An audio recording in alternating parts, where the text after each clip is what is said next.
कांग्रेस नेता राहुल गांधी ने सोमवार को एक बयान दिया कि वोट चोरी के खिलाफ अभियान ने एक बड़े जन आंदोलन का रूप अख्तियार कर लिया है और इसके लिए पोर्टल शुरू किए जाने के बाद 15 लाख से ज्यादा समर्थन प्रमाण पत्र सर्टिफिकेट डाउनलोड कर चुके हैं। 10 लाख से अधिक लोग ऐसे हैं जो मिस्ड कॉल के जरिए राहुल गांधी की कैंपेन वोट चोरी से जुड़े हैं, धांधली के खिलाफ जुड़े हैं। ये राहुल गांधी और विपक्ष का ये आरोप है। कहा जा रहा है कि कांग्रेस ने लोगों के लिए एक वेब पोर्टल शुरू किया है जिसका जिक्र राहुल गांधी ने खुद किया। रजिस्ट्रेशन करा सकते हैं लोग इस पर और वोट चोरी के खिलाफ आवाज मांग सकते हैं, उठा सकते हैं, बन सकते हैं। अब डिजिटल वोटर लिस्ट की मांग कर रहे हैं जो कांग्रेस की तरफ से राहुल गांधी और विपक्ष कि चुनाव आयोग डिजिटल वोटर लिस्ट दे। राहुल गांधी ने पोस्ट किया सोशल मीडिया पर कि वोट चोरी के खिलाफ अभियान अब एक विशाल जन आंदोलन बन चुका है। उन्होंने लिखा कि पिछले 24 घंटे में 15 लाख से अधिक समर्थन सर्टिफिकेट डाउनलोड कर चुके हैं, 10 लाख से ज्यादा मिस्ड कॉल मिल चुके हैं। लोकसभा में विपक्ष के नेता हैं और उनका यह कहना है कि ये आज हिंदुस्तान के लोकतंत्र की सच्ची तस्वीर है, सच्चाई की दबी हुई आवाजें जो हमारे अभियान के जरिए बुलंद होकर सामने आ रही है।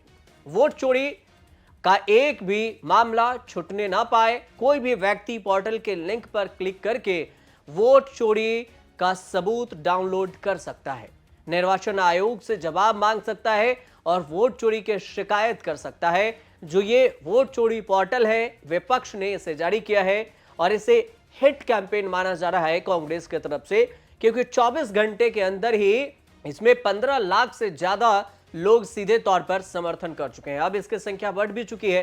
राहुल गांधी ने इस कैंपेन के लिए खुद से एक वीडियो बनाया जिसमें बोला कि आप हमें सपोर्ट कीजिए। वो वीडियो भी सुनिए। It is critical that we expose voter चोरी। इस कैंपेन का पूरा समर्थन कीजिए। Please support this campaign fully. हमारे वेबसाइट पे पूरा का पूरा इंफॉर्मेशन है, डेटा है। आप इस मूवमेंट में शामिल होइए और हिंदुस्तान में जो वोटर चोरी हो रही है उसको रोकने का काम कीजिए। धन्यवाद। उधर बीजेपी पर देखें तो बीजेपी कह रही है कि यह सब एक नया तमाशा है। इसके अलावा अब यह भी कहा जा रहा है कि 70 में से 100 सीट पर जो ये भ्रष्टाचार हो रहा है उसकी लिस्ट हमने तैयार की है। वेबसाइट में बताया गया है कि वेबसाइट है, मिस्ड कॉल नंबर दिया गया है, राहुल गांधी ने वीडियो शेयर किया है और इसमें कांग्रेस नेता राहुल गांधी के अलावे इंडिया गठबंधन भी जुड़ने की अपील कर रहे हैं। ये जो वेबसाइट है वो वोटचोरी.in और इलेक्शन डिमांड ईसी डिमांड है और इस पर विपक्ष की तरफ से कहा गया है कि आप इसी वेबसाइट पर जाकर आप हमसे जुड़ सकते हैं और इसी का वीडियो राहुल गांधी ने शेयर किया। अब आपको इस वीडियो को बनाने और इस वेबसाइट को बनाने के पीछे की पूरी कहानी समझाते हैं।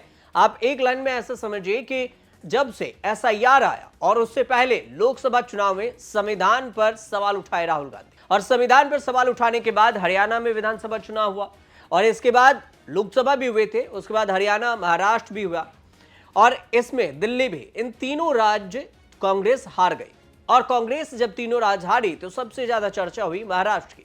महाराष्ट्र विधानसभा चुनाव हारने पर राहुल गांधी का कहना हुआ कि यहां पर वोटों की धांधली हुई क्योंकि लोकसभा में हमें ज्यादा सीटें मिली, मतलब एनडीए से ज्यादा, और विधानसभा में हमें कम, ना के बराबर। ऐसा हो ही नहीं सकता। और उसके बाद उन्होंने कहा कि चुनाव आयोग को हम खुली चेतावनी देते हैं कि आज न कल उसे हम पर्दाफाश करेंगे कि कैसे वोट चोरी हो रहा है। उसके बाद उन्होंने एक 7 अगस्त को एक वीडियो बनाया। उसके बाद वीडियो से पहले उन्होंने प्रेजेंटेशन दी थी। प्रेजेंटेशन में जो कर्नाटक की एक विधानसभा की सीट है, Bengaluru central east Lok Sabha seat के अंतर्गत, उस पर विधानसभा में यह दिखाया कि एक घर का जो पता है वो 0 है, किसी का नाम, किसी के पिता का नाम GYFDH इस तरह से लिखा हुआ मिला। एक घर में 60 से 70 से ज्यादा वोटर्स मिले। बोला एक घर पर ये इतने वोटर्स कैसे रजिस्टर्ड हो सकते हैं।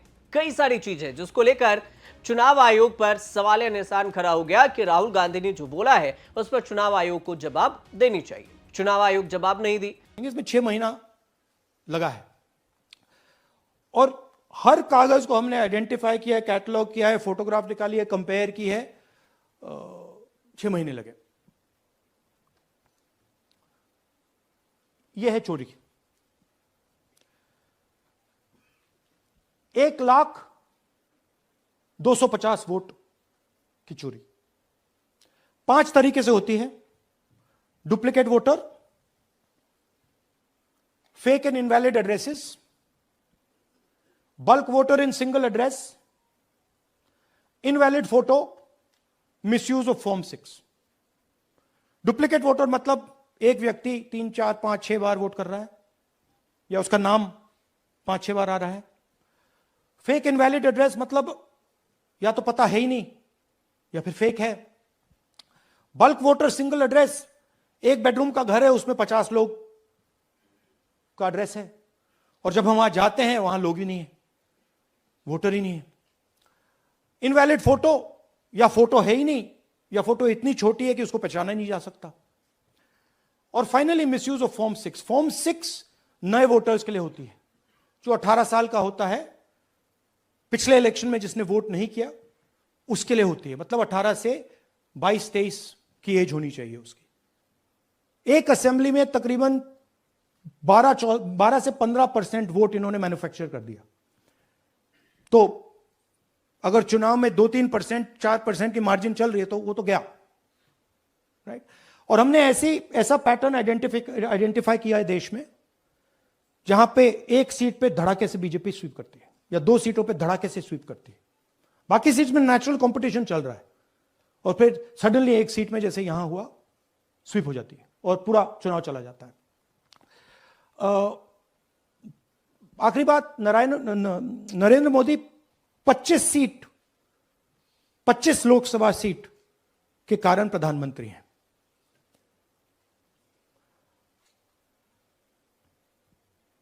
हमें इलेक्शन कमीशन यह डेटा इसलिए नहीं दे रहा है क्योंकि अगर हमने जो यहां महादपुर में किया, अगर हम इसे बाकी लोकसभाओं में करा देंगे तो देश की डेमोक्रेसी की, लोकतंत्र की सच्चाई बाहर आ जाएगी।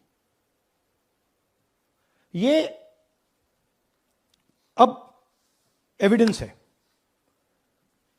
ये क्रिमिनल एविडेंस है और इलेक्शन कमीशन देश में पूरे एविडेंस को डिस्ट्रॉय करने की सोच रहा है। उसके बाद चुनाव आयोग का कहना हुआ कि आप शपथ पत्र दीजिए, एफिडेविट दीजिए, उसके बाद हम देंगे। राहुल गांधी और विपक्ष का कहना है कि शपथ पत्र हम नहीं देंगे और शपथ पत्र नहीं देंगे। उसके बाद बवाल शुरू हुआ। विपक्ष मांग कर रहा है कि चुनाव आयोग की ही ये लिस्ट है, वोटर लिस्ट, और इस पर चुनाव आयोग सफाई दे और नहीं ये बताए कि ये एक नाम के व्यक्ति 4 जगह कैसे आए और एक घर में 85 वोटर्स कैसे आए। लेकिन चुनाव आयोग इस पर सीधे तौर से जवाब देने को तैयार नहीं और इसी वजह से एक कैंपेन लॉन्च किया गया जिसका नाम विपक्ष ने दिया है वोट चोरी। वेबसाइट भी बनाया है और नंबर भी जारी किया है और इस कैंपेन के जरिए राहुल गांधी को 24 घंटे के अंदर 15 लाख से ज्यादा सपोर्ट मिल चुके हैं।